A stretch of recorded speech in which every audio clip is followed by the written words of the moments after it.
Buenas noches, abogada, y buenas noches, compañeros.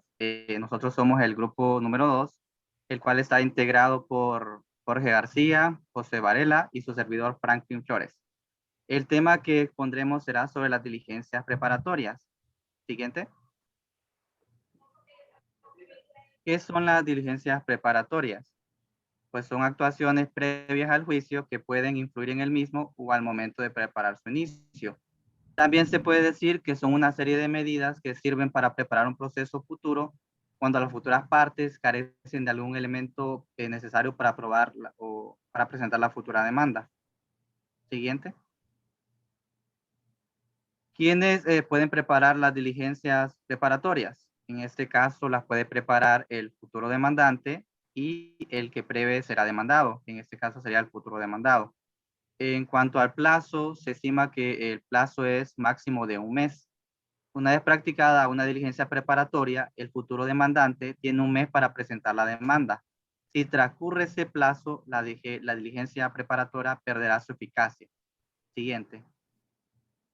En cuanto a las clases de diligencias preparatorias, la primera, vamos a decir que es la determinación de la capacidad, representación o legitimación de las partes en el futuro proceso.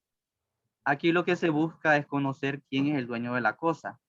Esto se reduce a aquellos supuestos en que el futuro demandante o bien no sabe a quién demandar o bien sabe a quién demandar, pero desconoce si esa persona es capaz y de no serlo, no sabe quién es el legítimo representante. Aquí como ejemplo podríamos dar si se necesita, perdón, identificar al dueño de una cosa o algún animal que es causante de daños al padre de algún menor que no sabemos cuál es el nombre del padre. En cuanto a la segunda clase de diligencia está la exhibición, acceso para examen o aseguramiento de las cosas sobre las que recaerá el procedimiento que se encuentre en el futuro, en poder del futuro demandado o de tercero. Se podrá solicitar exhibición, es decir, que se emita una orden judicial para que la parte que vaya a demandar o la parte que vaya a ser demandada muestre físicamente la cosa sobre la cual recaerá pues el procedimiento. Aquí hay dos propósitos. El primero es examinar la cosa para recabar información. La cosa puede ser ya sea objeto, computadora, un video, alguna grabación, algo que pueda ser percibido por los sentidos. El segundo propósito es asegurar la cosa. En este caso vamos a decir que es para protegerla por algún suceso anormal o eventual o fortuito. El que pida esta diligencia preparatoria deberá argumentar que existe tan siquiera una posibilidad racional de que la cosa pueda deteriorarse o pueda perder lo que es la integridad, la cantidad o la calidad que ya posee. En cuanto a la exhibición por el poseedor de documentos en lo que consten actos de última voluntad o documentos, datos o cuentas societarias, como ya habíamos visto, la exhibición es que se emita una orden judicial para que la parte que vaya a demandar o la parte que vaya a ser demandada muestre físicamente. Estos actos de última voluntad se refieren a testamentos, legados, donaciones, declaraciones de fundaciones. En cuanto a los documentos, podríamos decir que es cualquier clase de documento, ya sea en papel común, papel especial, algún papel sellado, algún documento digital, algún título valor y que pueda ser apreciado por el juez. En cuanto a los datos contables, esto es cualquier información de naturaleza contable. Puede ser en algún papel especial, algún libro o programa de computadora. Igual tiene que ser apreciado por el juez. En cuanto a las cuentas societarias, esto es cualquier información de cualquier naturaleza societaria en la cual se encuentren los registros de la sociedad. Entre los cuales podríamos decir el libro de socios, algún libro de aumentos de dominaciones de capital, las actas de asamblea. Siguiente diapositiva. En cuanto a que la persona que debe ser mandada por reivindicación u otra pretensión que exija conocer el carácter en cuya virtud ocupa la cosa objeto del proceso a promover, expresa a qué título la tiene.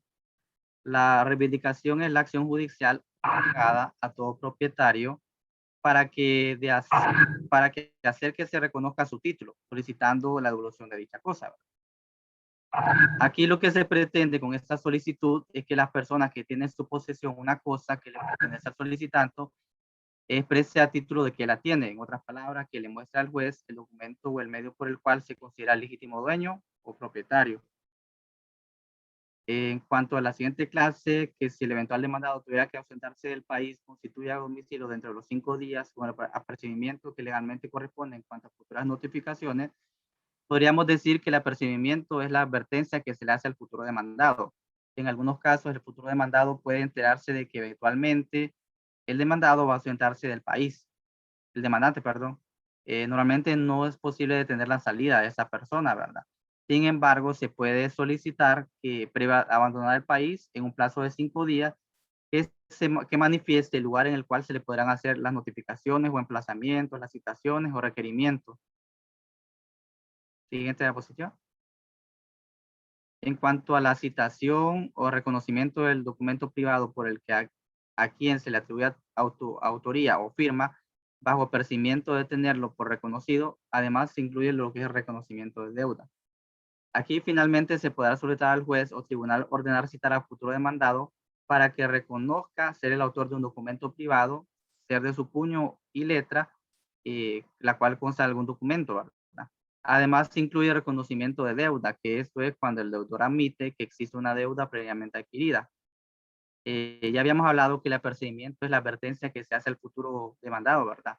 Donde se le va a advertir que si no comparece a determinar si el documento privado que alega el solicitante es de su autoría o en el cual consta su firma, se le tendrá por reconocido. En otras palabras, será usado como probado en el juicio en su contra. Siguiente. En cuanto a la competencia, la solicitud de la diligencia preparatoria deberá constar por escrito. Deberá dirigirse al tribunal del domicilio de la persona contra la cual se dirige la diligencia, en este caso el futuro demandado. Si se desconoce el domicilio de la persona contra la cual se prepara la diligencia, será competente para conocer de la diligencia preparatoria el juez que tenga su asiento en el domicilio del solicitante, en este caso el futuro demandante. Siguiente.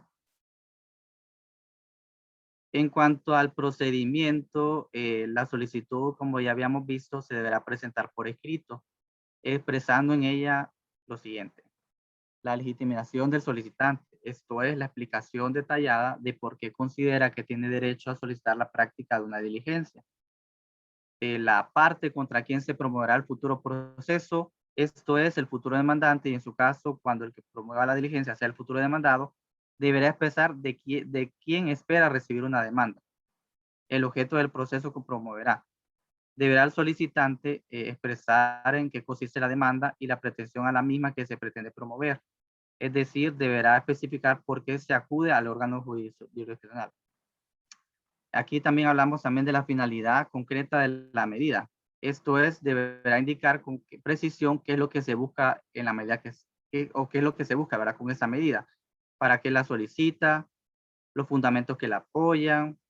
En cuanto a las medidas que se interesen del tribunal, esto es específicamente lo que podría responder a la siguiente pregunta: ¿qué es lo que el solicitante quiere que el órgano o el juez haga? Eventualmente, las personas que en ellas deberán intervenir. Esto es que si en el caso lo amerita, se podrá nombrar o solicitar nombramiento de algunas personas que podrán intervenir en la diligencia, como en el caso de peritos. Siguiente.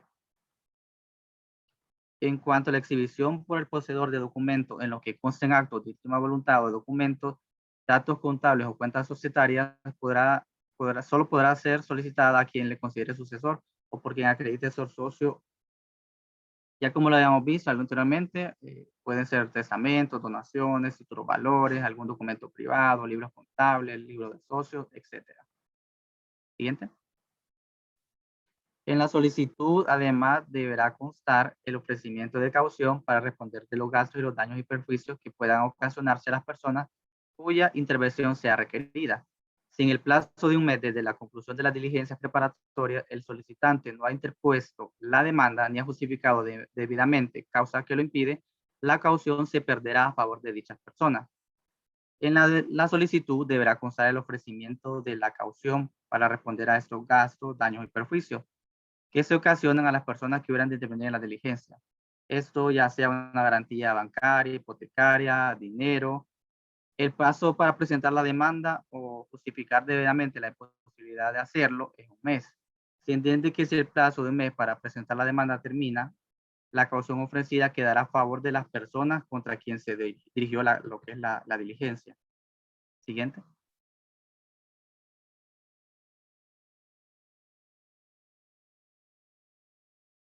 Bueno, ahora los dejo con mi compañero Jorge. Buenas noches, abogada. Mi nombre es Jorge García y a continuación, para seguir con la exposición, hablaré acerca de la resolución sobre la solicitud. En este caso se presentan 4 diferentes puntos. Como primer punto tenemos que el juez deberá resolver en los 3 días siguientes a la presentación de la solicitud si a esta se le da curso.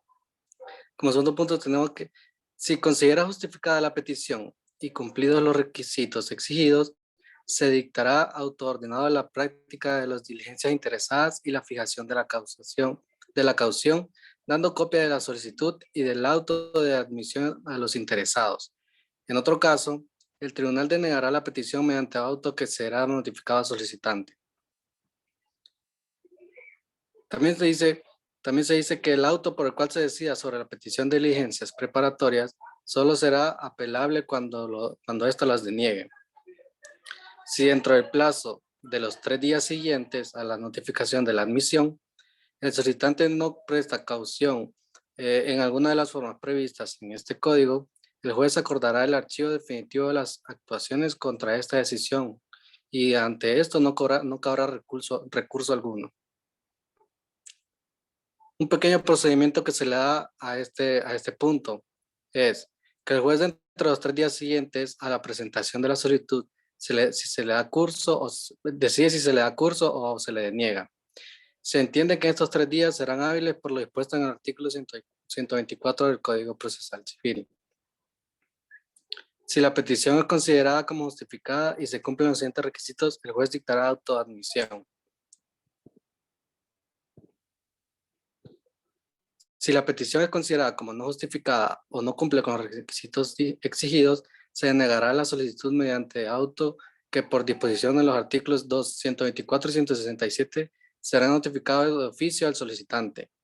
Y si el auto de la práctica de diligencias preparatorias fuera denegatorio, podrá apelarse el mismo, ver los comentarios acerca de las apelaciones y el recurso de casación para determinar los efectos de la apelación del auto que deniegue la práctica de la diligencia preparatoria. Como siguiente caso tenemos la oposición. La oposición nos dice que entre los 3 días siguientes a la notificación del auto acordado a la práctica de diligencias preparatorias, el requerido podrá oponerse a ellas mediante escrito debidamente fundamentado dirigido al tribunal. Recibido el escrito de oposición, se convocará a los interesados a una audiencia que se celebrará dentro de los próximos días siguientes con arreglo a las normas de procedimiento abreviado. El incidente de oposición se resolverá mediante auto recurrible solo si se estima justificada la oposición. En otro caso, se ordenará la continuación de los trámites imponiendo al requerido el pago de las costas que hubiere generado el incidente.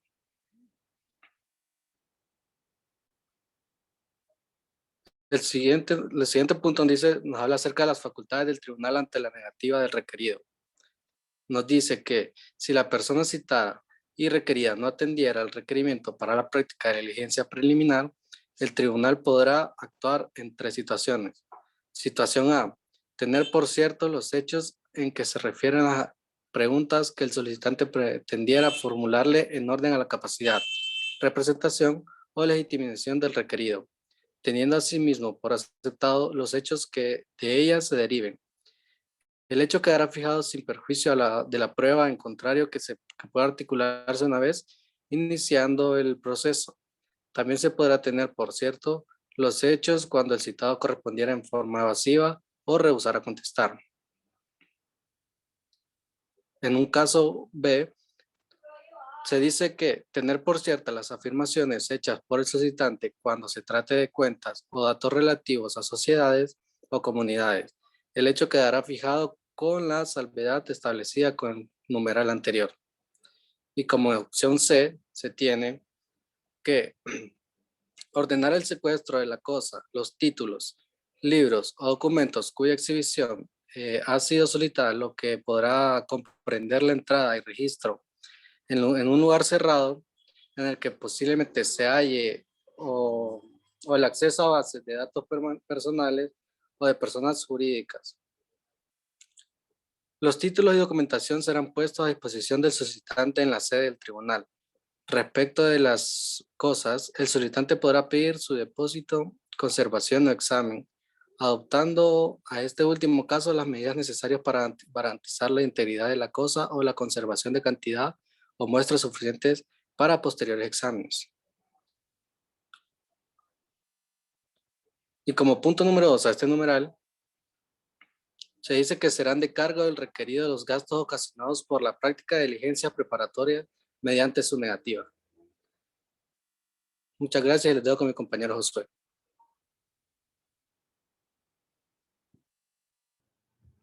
Bien, gracias compañeros. Continuando con la exposición, hablaremos sobre la resolución judicial en el caso negativa del requerimiento. Se habla que todas las medidas previstas en el artículo anterior, como nos explicaba nuestro compañero Jorge, adoptarán la forma de un auto, solo las que acuerden las entradas y el registro o el acceso judicial a base de datos. Serán recurribles en apelación que tendrán efectos suspensivos. Quiere decir que la apelación sin efectos suspensivos, es decir, la apelación que no tiene la medida solicitada, se llevará a cabo independientemente de la apelación interpuesta. Podemos continuar que el juez podrá imponer al requerido, que desatendiendo la solicitud, una multa de 1 a 3 salarios mínimos, sin perjuicio de otras responsabilidades en las que pueda incurrir conforme a las leyes vigentes.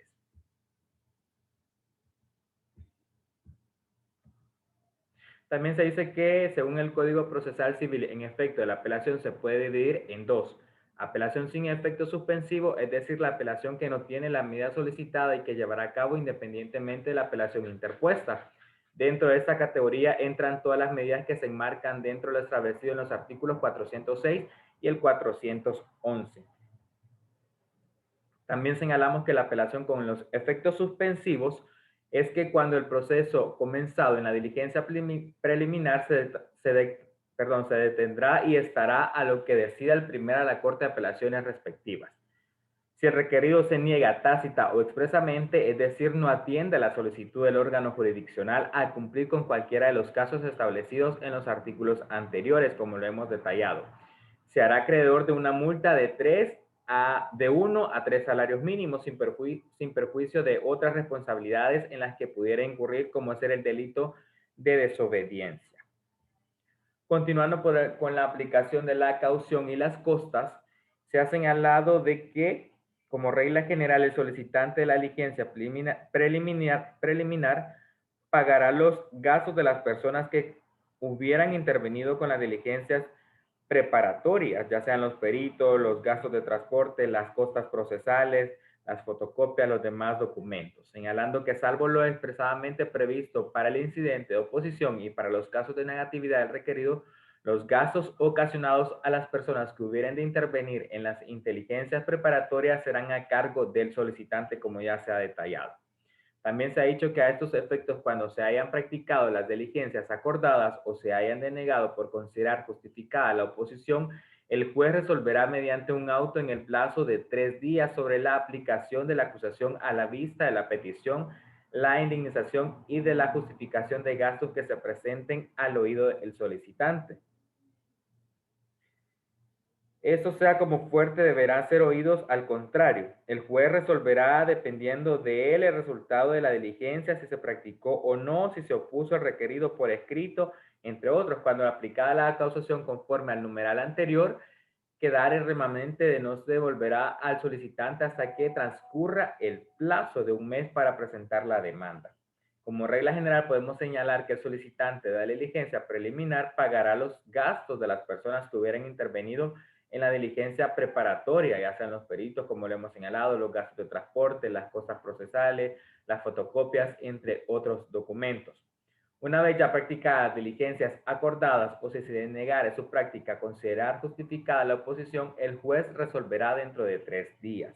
El juez tiene la capacidad de resolver dependiendo de él el resultado de la diligencia, si se practicó o no, si se opuso al requerido por escrito, si la oposición fue justificada o si fue con ánimo dilatorio. Los motivos de oposición en el caso en el que el requerido hizo todo lo posible por lo que la diligencia se llevara a cabo o si hizo todo lo contrario impidiendo que se llevara este mismo. Seguimos con la reclamación administrativa previa. Podemos señalar que la procedencia cuando la administración pública en los términos fijados por las leyes deben ser parte de la demanda en un proceso civil. En un proceso civil, señalando que no se admitirá la demanda a trámite si no se acompaña certificación válida de haberse denegado la petición objeto del proceso en la vía administrativa previa. Y también podemos señalar sin perjuicio del derecho de la parte a alegar en la contestación a la demanda en el juicio ordinario o al principio de la audiencia en el juicio abreviado. Continuando, podemos señalar que para que la administración pública, esto en cualquiera dependencia centralizada y descentralizada, concentrada o desconcentrada del Estado, vaya a ser parte también de la demanda en un proceso civil, deberá seguir una serie de requisitos. Entre los requisitos podemos señalar que mediante el proceso judicial civil es que regula el Código Procesal Civil para que comencemos y pues cada de las partes tengan a general si no se hizo la reclamación administrativa previa y que el juez lo ha comprobado de oficio. Podrá ordenar que se subsane previo a la emisión de la demanda.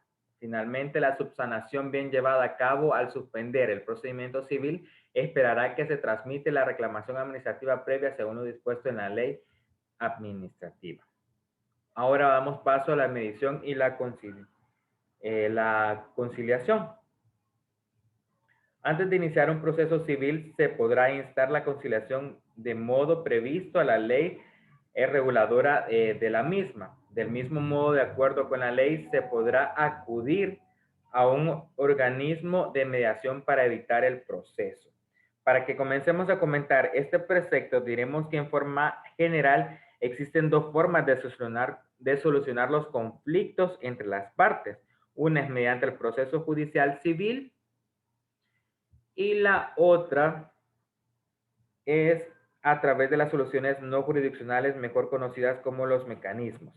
También podemos señalar que la conciliación es un mecanismo a través del cual o más personas naturales jurídicas tratan de lograr por sí mismas. También encontramos lo que es la mediación, es un mecanismo de solución de controversias no vinculantes entre dos o más de las partes. Y aquí también aparece el tema del arbitraje. Diremos entonces que tanto la conciliación como la mediación se deberán instar de acuerdo a la ley de conciliación y arbitraje vigente, todo para evitar los procesos o el proceso judicial civil. Entre las conclusiones podremos decir, trabajando en equipo, en el grupo, hemos llegado a que las diligencias preparatorias son actuaciones previas al juicio que pueden influir en el mismo o preparar su inicio. El demandante puede preparar diligencias aunque todavía no haya demandado y también el que prevé será demandado puede preparar diligencias para su defensa y la demanda. Una vez practicada la diligencia preparatoria, el futuro demandante perderá la eficacia jurídica de la misma si no interpone su demanda en un mes. También hemos señalado que las solicitudes de las altas diligencias preparatorias se interponen ante el tribunal de la persona que debe declarar, exhibir o intervenir en las actuaciones y en todo caso será competente para conocer el juicio, del domicilio solicitante. El juez resolverá en los 3 días siguientes de presentada diligencia, admitiendo o inadmitido la misma. Si se admite o se presenta caución, el juez archivará la solicitud y no habrá un recurso alguno. Dentro de los 3 días también siguientes a la notificación del auto para la práctica de las diligencias, el requerido puede oponerse. Recibiendo el escrito de oposición, se convocará a los interesados en una audiencia que se celebrará dentro de los 5 días, el cual se resolverá mediante un auto. Y también podemos señalar dentro de las conclusiones que cuando se haya denegado las diligencias acordadas por considerar justificada la oposición, el juez debe resolver mediante un auto la aplicación de la caución. También se ha señalado que cuando se conceda la aplicación de las diligencias, en el caso de la negativa del requerido, este pagará los gastos, daños y los perjuicios como se han señalado dentro de las costas. Además, se da la admisión dicta ante la negativa y eso será usado como probado en juicio en su contra. Gracias por su atención, abogada, y esto pues fue tomada dentro de la bibliografía del Código Procesal Civil y esta ha sido nuestra participación dentro del grupo número 2. Somos los compañeros Franklin Flores, Jorge García y su servidor Josué Varela.